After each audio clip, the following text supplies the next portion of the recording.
अब 10 दिन बचे हुए हैं WBJ 2026 के लिए। इस मोमेंट पे सबसे इंपॉर्टेंट हो जाता है रिवीजन। अगर राइट रिवीजन हमने 10 दिनों तक कर लिया तो हम अपने स्कोर को ड्रास्टिक वे में इंप्रूव कर सकते हैं।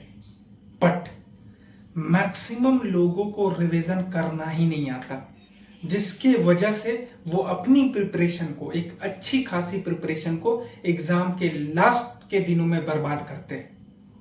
बट डोंट वरी, आज के वीडियो में मैं तुम्हें बताऊंगा कैसे रिवीजन करें कि हमारा स्कोर में एक ड्रास्टिक जंप दिखे। नॉर्मल तरीका नहीं, एक यूनिक वे ऑफ रिवीजन मैं तुम्हें बताने वाला हूं। इसे फॉलो कर लेना अगले 10 दिनों तक। इन 10 दिनों तक अगर तुमने मेरे बताए हुए टेक्निक से रिवीजन करी तो तुम खुद एग्जाम में अच्छा परफॉर्म करके आओगे और इस वीडियो में कमेंट करोगे कि भैया आपने जो बताया, जो रिवीजन का टेक्निक बताया, वो बहुत हेल्प किया, जिसकी वजह से मैं एग्जाम में अच्छा करके आ पाया। तो क्या है राइट रिवीजन का टेक्निक, चलो समझते हैं इस वीडियो में। जनरली रिवीजन का मतलब क्या है? Revision means revising the notes. यही तुम समझते हो कि रिवीजन करना मीन्स अपने जो शॉर्ट नोट्स मैंने बना रखे या जो कोचिंग के द्वारा PDF प्रोवाइड करी जाती है क्लास के बाद, उसे रीड करना। बट क्या प्रैक्टिकली पॉसिबल है फिजिक्स, केमिस्ट्री, मैथ्स के हर एक चैप्टर के नोट्स को तुम रिवाइज कर लो 10 दिनों में? अपने आप से सवाल करो। फिजिक्स, केमिस्ट्री, मैथ्स के टोटल 99 चैप्टर है, 96 या 99 चैप्टर है। इन 99 चैप्टर को तुम रिवाइज कर सकते हो, नोट्स रीड कर सकते हो। 10 दिनों में 99 चैप्टर के नोट्स को तुम रीड कर सकते हो। क्या ये प्रैक्टिकली पॉसिबल है? The answer is no. तो फिर हम ये रिवीजन टेक्निक को अप्लाई क्यों करें, जब पता है कि हम इस टेक्निक के थ्रू अच्छी तरीका से रिवाइज कर ही नहीं सकते? तो फिर क्यों इसे अप्लाई करना है? तुम्हें बिल्कुल ऐसे टेक्निक को अप्लाई नहीं करना है रिवीजन में। तो फिर कैसे करें रिवीजन? चलो बताता हूं सब्जेक्ट वाइज। सबसे पहले बात करते हैं मैथ्स की। मैथ्स WBJ में सबसे ज्यादा वेटेज रखता है। मैथ्स अकेला 100 मार्क्स का पेपर है। अब मैथ्स को कैसे रिवाइज करें? मैथ्स में थ्योरी जैसा कुछ नहीं होता।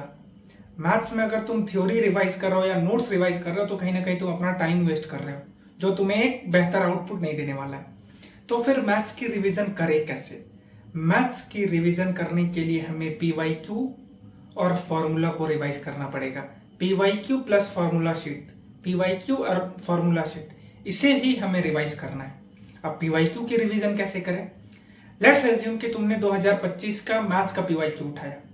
2025 में जितने भी सवाल आए हैं, वो क्वाड्रेटिक्स से हो, परमुटेशन कॉम्बिनेशन से हो, बाइनोमियल से हो, स्ट्रेट लाइन से हो, जिन भी चैप्टर से हो, उन सवालों को तुमने प्रैक्टिस करा। उनमें से जो सवाल हो गए स्ट्रेट फॉरवर्ड थे वो तो तुम कर लोगे। जो नहीं हुए तुमसे, उनकी फॉर्मूला शीट ढूंढोगे, उस चैप्टर से रिलेटेड फॉर्मूला शीट ढूंढोगे, फिर उस सवालों को सॉल्व करने की कोशिश करोगे। अगर फॉर्मूला देख के तुम्हारा हो जाता है सवाल, वेल एंड गुड। नहीं हो रहा है, उस सवाल का सॉल्यूशन देखो। सॉल्यूशन देखने के बाद एक बार खुद से ट्राई करने की कोशिश करो। बस इतना ही तो करना है, इससे ज्यादा कुछ करने की नीड नहीं है।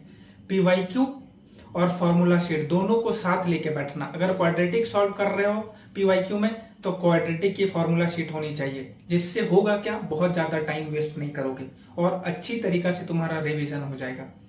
नोट्स बिल्कुल रीड नहीं करना है, बस फॉर्मूला शीट तुम्हारे हाथ में होनी चाहिए और PYQ सॉल्विंग। PYQ जो नहीं होंगे सॉल्व, उनका सॉल्यूशन देख लेना, एक बार खुद से ट्राई कर लेना। इतना ही तुम्हें करना है। बचे हुए 10 दिनों में तुम्हारा मैथ्स का रिवीजन बहुत अच्छा हो जाएगा और मैथ्स में तुम अच्छा स्कोर अचीव कर लोगे। अब बात करते हैं फिजिक्स की। फिजिक्स की रिवीजन कैसे करें? फिजिक्स की रिवीजन कैसे करें ये कंप्लीटली डिपेंड करता है कैसे सवाल पूछे जाते हैं फिजिक्स में।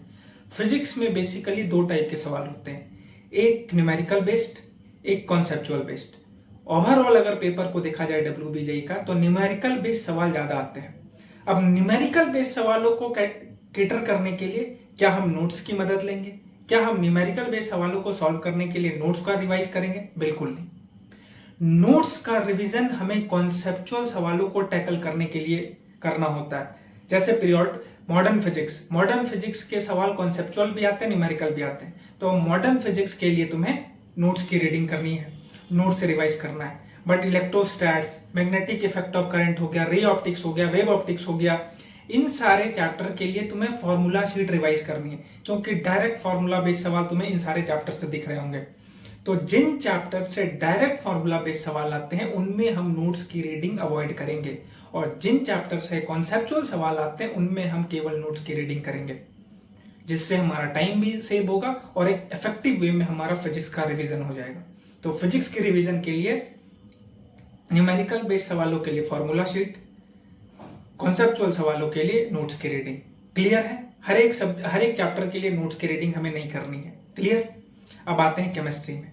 केमिस्ट्री द इजीएस्ट है, और केमिस्ट्री में हमें अच्छा करना बहुत जरूरी है, क्योंकि केमिस्ट्री हमारा ओवरऑल स्कोर को बहुत अच्छा इंप्रूव कर देता है।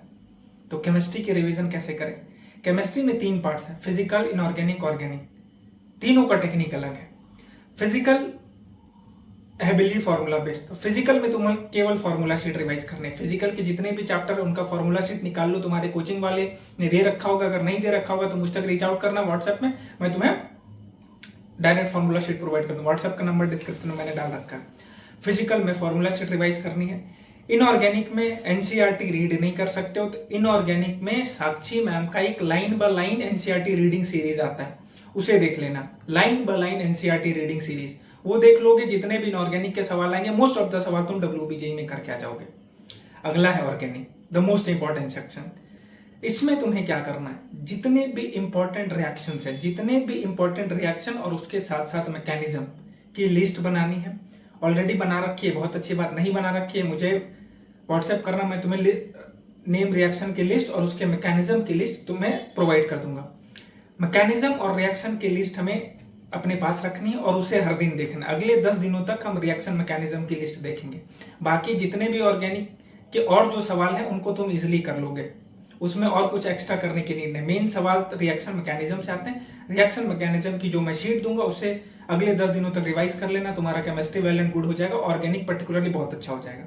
इससे ज्यादा तुम्हें कुछ नहीं करना ऑर्गेनिक में। ऑर्गेनिक का बता दिया, इनऑर्गेनिक का बता दिया, फिजिकल का बता दिया, मैथ्स का बता दिया, केमिस्ट्री मैथ्स का बता दिया, फिजिक्स का बता दिया। इससे ज्यादा कुछ करने की नीड नहीं है। बहुत कॉम्प्लेक्स तरीके से रिवीजन करने जाओगे तो दिक्कत हो जाएगा। अब रही बात कि क्या 10 दिनों में कोई मॉक टेस्ट देना सही होगा?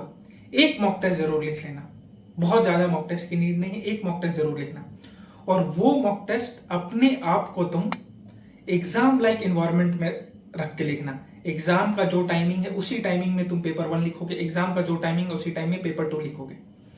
ये करने से क्या होगा, जिस भी दिन तुम्हारा एग्जाम रहेगा उस दिन के लिए तुम्हारी बॉडी यूज टू हो जाएगी। ऐसा होता है कि एग्जाम अगर दोपहर में है और हमने मॉर्निंग में दे दिया मॉक टेस्ट या रात में मॉक टेस्ट दे दिया, तो लगता है चलो भाई एनर्जेटिक फील हो रहा है तो दे देते हैं। बट एग्जाम तो दोपहर में है और समर का टाइम है, तो हो सकता है तुम बर्नआउट फील करो, बहुत हैवी हीट होगी तो तुम पेपर में सो जाओ या नींद आ जाए। इसी के लिए हमें एक दिन पहले अपनी बॉडी को ट्रेन करना होगा एग्जाम लाइक एनवायरनमेंट में। तो एक मॉक टेस्ट ऐसा होना चाहिए जो एग्जैक्टली एग्जाम के टाइमिंग में ही तुम दोगे, एग्जैक्ट एग्जाम लाइक एनवायरनमेंट। अपने रूम में पैक होके पेपर 1 दे दिए, उसके बाद ब्रेक, उसके बाद पेपर 2, एग्जैक्टली जैसा एग्जाम होता है उसी तरीका से हमें एक मॉक टेस्ट देना है, उससे ज्यादा नहीं। 2, 3, 4 मॉक टेस्ट देने की नीड नहीं है, अब उतना टाइम नहीं है। रिविजन करो, एक mock test exam like environment में देना, उससे ज्यादा कुछ करने की नीड नहीं है। और जिस दिन एग्जाम होगा उसके एक दिन पहले बहुत हैवी रिवीजन नहीं, बहुत ज्यादा नोट्स का रीडिंग नहीं की, भाई सब देख लेते हैं, कुछ छूट तो नहीं गया, कुछ और पढ़ लेते हैं, क्या पता कुछ और आ जाए एग्जाम में, नहीं।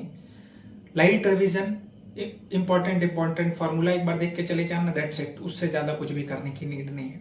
ज्यादा करने जाओगे, ज्यादा नई चीजों को ट्राई करोगे तो पुरानी तुमने कंज्यूम कर रखे, जो तुमने ऑलरेडी पढ़ रखा उसको तुम भूलते चले जाओगे। तो मैंने रिवीजन टेक्निक बता दी। ये रिवीजन टेक्निक तुम्हें अगले 10 दिनों तक अप्लाई करना है। अगले 10 दिनों तक अप्लाई करके देखो, डेफिनेट है कि तुम्हारा स्कोर में एक बहुत ड्रास्टिक जंप आएगा। और एक mock test exam like environment में देना, इतना ही तुम्हें करना है अगले 10 दिनों तक। ये करके डायरेक्ट पेपर देने चले जाना। क्लियर है? कोई डाउट, कोई कंफ्यूजन, किसी टाइप का भी तुम्हारे माइंड में थॉट हो एग्जाम को लेके, कोई प्रेशर हो, कोई पैनिक कर रहा हो स्टूडेंट, किसी को समझ नहीं आ रहा हो क्या करें, कमेंट सेक्शन में कमेंट करो। मैं तुम्हारा रिप्लाई दूंगा, या फिर डायरेक्ट मुझे व्हाट्सएप में डीएम करो, मैं तुम्हारे प्रॉब्लम का सॉल्यूशन प्रोवाइड करूंगा। इस वीडियो को यहीं पे एंड करते हैं। वीडियो अच्छी लगी वीडियो को लाइक कर लेना, चैनल में नए हो तो चैनल को सब्सक्राइब कर लेना। Thank you.